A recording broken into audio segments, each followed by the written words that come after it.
Hi friends, இந்த வீடியோவில் வந்து மீன் ஊறுகாய் தான் பண்ண போகிறேன். அது எப்படி பண்ணுறதுன்னு பார்க்கலாம். அதுக்கு வந்து நான் 1/2 கிலோ பாறை மீன் எடுத்துருக்கேன். பாறை மீன் நான் வந்து இந்த சைஸில் இப்படி வெட்டி வாங்கிட்டு வந்துட்டேன். இப்போ நல்லா க்ளீன் பண்ணி வச்சுருக்கேன். இப்போ இதுக்கு தேவையான உப்பு போட்டுடலாம்.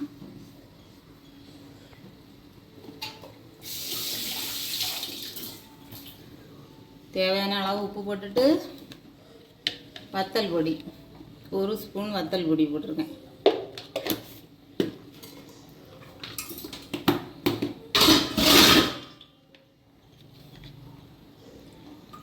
மஞ்சள் பொடி ஒரு 1/2 ஸ்பூன் போட்டிருக்கேன். பெருங்காய பொடி வந்து ஒரு ஸ்பூன். இப்போ இதை நல்லா மிக்ஸ் பண்ணி நம்ம ஒரு 2 மணிக்கூர் அப்படியே ஊற வச்சிடணும். சதை பீஸாக பார்த்து வாங்கிட்டு வந்தேன் மக்களே, ஊறுகாய் போடுறதுக்கு. பாறை மீன் சூரை மீனில் போடாத, அது வந்து எங்களுக்கு பிடிக்காது. அதுதான் இந்த மீன் வாங்கினேன். பார்த்துடுங்க மக்களே. அதை வாங்கி இப்போ நல்லா க்ளீன் பண்ணி மசாலாலாம் போட்டு மிக்ஸ் பண்ணி அப்படியே ஒரு 2 மணிக்கூர் வச்சிடணும். வச்சுட்டு பொரித்து எடுத்து நம்ம ஊறுகாய் பண்ணணும். சூப்பராக இருக்கும். நான் வந்து எதையுமே முதல் தடவை அப்படி இது பண்ணது கிடையாது. ஏற்கனவே ஒரு தடவை பண்ணி சாப்பிட்டு பார்த்தோம், ரொம்ப நல்லா இருந்து. அதனால தான் அடுத்த தடவை பண்ணோம். இந்த மெத்தட்லேயே பண்ணுங்க மக்களே. வீடியோ பார்த்துட்டு பண்ணுறவங்க சூப்பராக இருக்கும். இது அப்படியே 2 மணிக்கூர் அப்படியே இருக்கட்டு. மீன் வந்து நல்லா ஊறிட்டு இப்போ நம்ம அந்த மீனை ஒத்தையாக பொரித்து எடுத்துக்கிடணும். அதுக்கு முன்னே இந்த ஊறுகாய்க்கு நம்ம வந்து வெந்தயமும் கடுகும் வறுத்து எடுக்கணும். இப்போ நான் சட்டி அடுப்பில் வச்சாச்சு. சட்டி காஞ்சிட்டு இப்போ சிம்மில் வச்சுட்டு 2 ஸ்பூன் வெந்தயம். 1/2 கிலோ பார்த்தீங்களா மீன், அதனால் 2 ஸ்பூன் வெந்தயம் எடுத்துருந்தேன்.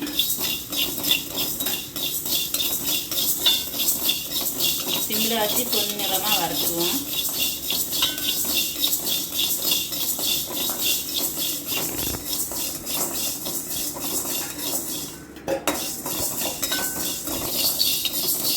வறுபட்டுட்டு இந்த அளவுக்கு வறுத்தா போதும். இதோட கூடுதல்னா கசப்பு ஆயிரும். இப்போ இதை எடுத்து மாற்றிடலாம்.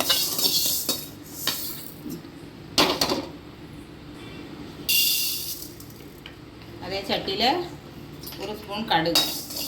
இந்த கடுகு வந்து எண்ணெய் விடலை. இப்போ டப்பு டப்புன்னு வெடிக்கும். வெடித்த உடனே நம்ம எடுத்துட வேண்டியதான். பார்த்தீங்களா, நல்லா பொரியுது. இப்போ இது கடுகு நல்லா வறுபட்டாச்சு.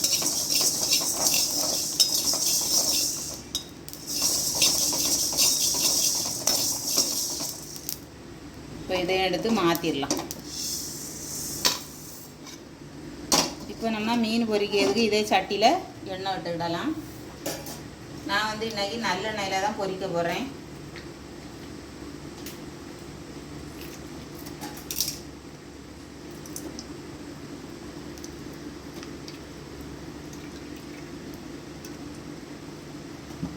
எண்ணெய் சூடானதும் ஒவ்வொரு மீனாக பொரித்து எடுத்துடலாம். எண்ணெய் காஞ்சதும் மீன் போடாத எடுக்க மறந்துட்டேன் மக்களே.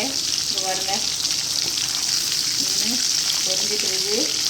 ஃபுல்லாக வெந்துடணும். மீன் 75% 80% எல்லாம் இல்லை, ஃபுல்லாக குக் ஆகணும். எண்ணெய்க்குமே நம்ம வந்து நான்வெஜ்ஜெல்லாம் நல்லா வேக வச்சு தான் சாப்பிடணும். ஊறுகாய் இருந்தாலும் அது நல்லா பொரிஞ்சிடணும். அப்போ தான் நல்லா டேஸ்ட்டாக இருக்கும்.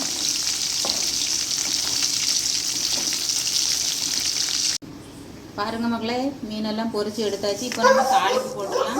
நம்ம அந்த எண்ணெய் மீன் பொரிச்சோம்ல, அதுலேயே தாளிப்பு நம்ம போட்டுடலாம். இப்போ நான் 1 ஸ்பூன் கடுகு போட்டிருக்கேன். கடுகு நல்லா வெடிக்கிட்டு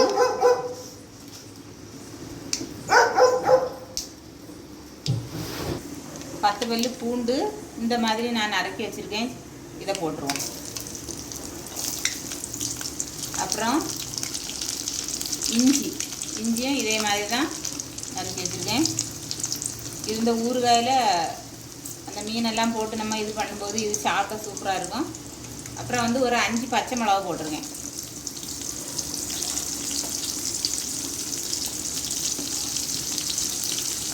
நல்லா வதங்கிட்டு கண்டிப்பாக அந்த எண்ணெயிலே தான் நம்ம தாளிக்கு போடணும்.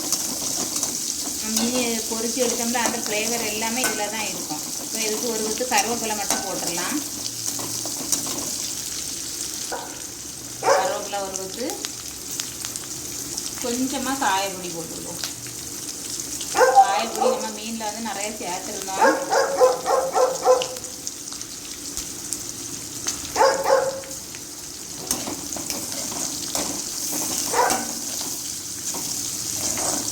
இது பொரியும் போதே வந்து அந்த ஃப்ளேவர் வந்து நல்ல ஒரு ஸ்மெல் வர பார்த்துடுங்க.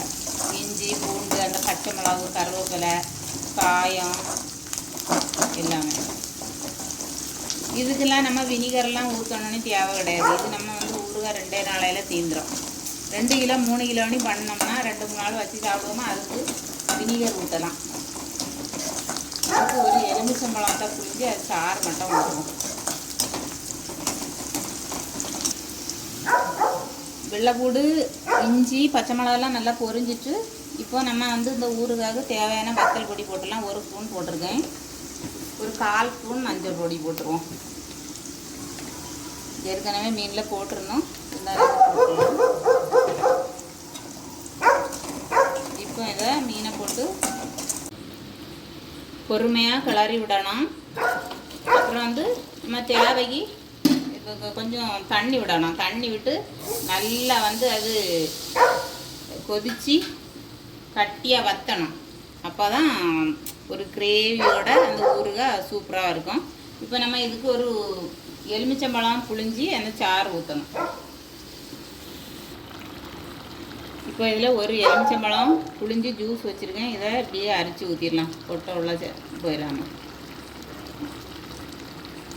வினிகர்லாம் எடுக்க விடாது மக்களே, உடம்புக்கு ஆகாது. அதனால தான் நான் எலுமிச்சம்பழம் ஜூஸ் விடுவேன். இனி நம்ம இது வந்து நல்ல கிரேவி ஆகி ஊறுகாய் மாதிரி வந்தோடனே நம்ம வெந்தயமும் கடுகும் பொடிச்சு வச்சுருந்தோம் இல்லையா, அதை போட்டுறணும். அதுதான் உண்மையான ஊறுகாய்க்குள்ள இதே.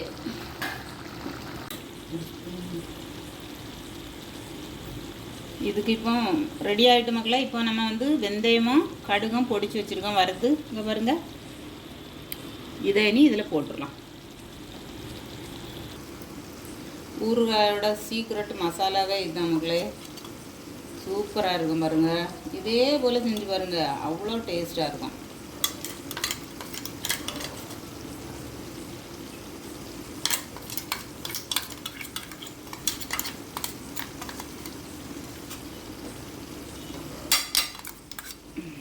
அவ்வளோதான், இவ்வளோதான் மக்களே. ஊறுகாய் ரெடி ஆகிட்டு. வீடியோ பிடிச்சா லைக் பண்ணி ஷேர் பண்ணுங்கள். மறக்காமல் சப்ஸ்கிரைப் பண்ணுங்கள் மக்களே. உங்கள் ஃப்ரெண்ட்ஸுகளுக்கு ஷேர் பண்ணி விடுங்க. சூப்பராக இருக்கும். இந்த மாதிரி ஊறுகாய் போட்டு சாப்பிடுங்க. கடையிலையோ எங்கேயும் வாங்கணும்னு நமக்கு அவசியமே இல்லை, நம்மளே வாங்கிடலாம். பார்த்தீங்களா இவ்வளோ அழகாக இருக்குதுங்க, சூப்பராக இருக்குது. இது ஆறுனதும் இனி நம்ம வந்து கண்ணாடி பாட்டிலில் அடைச்சி வச்சுக்கலாம். இல்லது பிளாஸ்டிக் பாட்டிலில் தண்ணி இல்லாமல் நல்லா தண்ணியை வற்ற வச்சுட்டு இது பண்ணால் நம்ம போட்ட எண்ணெய் எல்லாம் மேலே வருது பார்த்தீங்களா. இதுதான் ஊறுகாய் மக்களே. சூப்பராக இதே போல் செஞ்சு பாருங்கள். சத்தியத்துக்கு நீங்கள் திருப்பி கடையிலே வாங்கவே மாட்டியா, கடையிலே வாங்க மாட்டியா, வேறு எங்கேயும் ஆர்டரும் போட மாட்டியா. அவ்வளோ டேஸ்ட்டாக இருக்கும். ஆனால் வாங்கிறத பாறை மீன் வாங்குங்க, கொஞ்சம் ரேட்டு கூடினாலும். சூறை மீன் வந்து லாஸ்ட்டு சாப்பிடும்போது கொஞ்சம் ஒரு மாதிரி இருக்கும். பாறை மீனே வாங்கி பண்ணுங்கள், அவ்வளோ டேஸ்ட்டாக இருக்கும் மக்களே.